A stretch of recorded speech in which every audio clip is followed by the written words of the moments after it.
আল্লাহ পাক বলছেন যে আমার কাছে যখন বান্দা কিছু চায় তার হাতটাকে আমি খালি ফিরাই দেবো, এটাতে আমি লজ্জা বোধ করি। দোয়া করলে কয়েকটা বিষয় একটা হবেই, হয় আপনি সাথে সাথে সেটা পাবেন, না হলে একটু দেরিতে পাবেন, না হলে আল্লাহ পাক সেটা জমা করে রাখবেন পরকালের জন্য। পরকালে যখন আপনি দাঁড়াবেন আল্লাহর সামনে, আল্লাহ বলবেন দুনিয়াতে তুমি এই এই বিষয়গুলো চেয়েছিলে, আমি দুনিয়াতে দেই নাই, পরকালে তোমার জন্য সঞ্চিত রেখেছি, এখন না। যার মাথায় এই চিন্তা আছে যে আল্লাহ যা লিখেছেন এটা হবে, যা লিখেন নাই সারা দুনিয়ার মানুষ মিলে সেটা হবে, সিম্পল।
আল্লাহকে সিজদা দিয়ে কেউ ঠকে না, প্রিয় নবী সাল্লাল্লাহু আলাইহি সাল্লামকে অনুসরণ করে কেউ ঠকে না।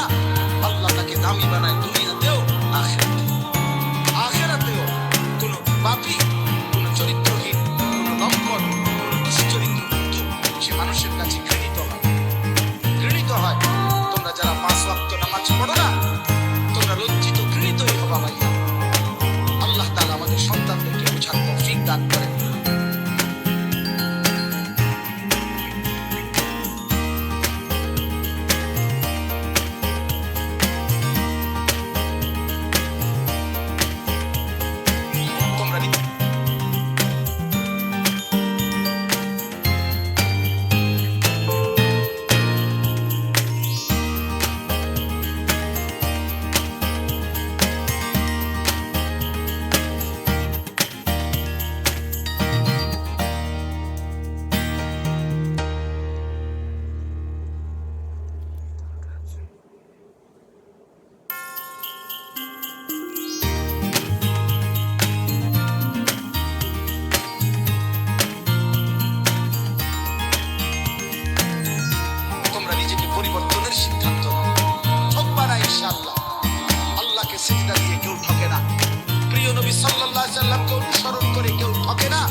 পাপী, কোন চরিত্রহীন, কোন লম্পট, কোন দুশ্চরিত্র বন্ধু সে মানুষের কাছে ঘৃণিত হয়।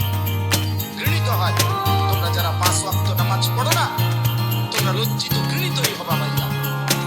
আল্লাহ তাআলা আমাদের সন্তানদেরকে বোঝার তৌফিক দান করেন।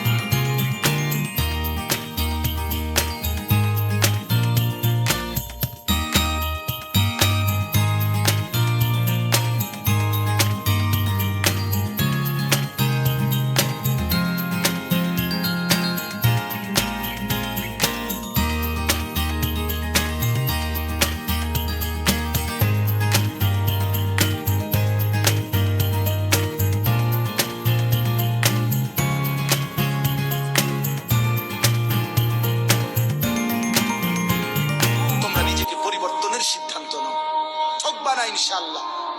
আল্লাহকে সেজদা দিয়ে কেউ ঠকে না।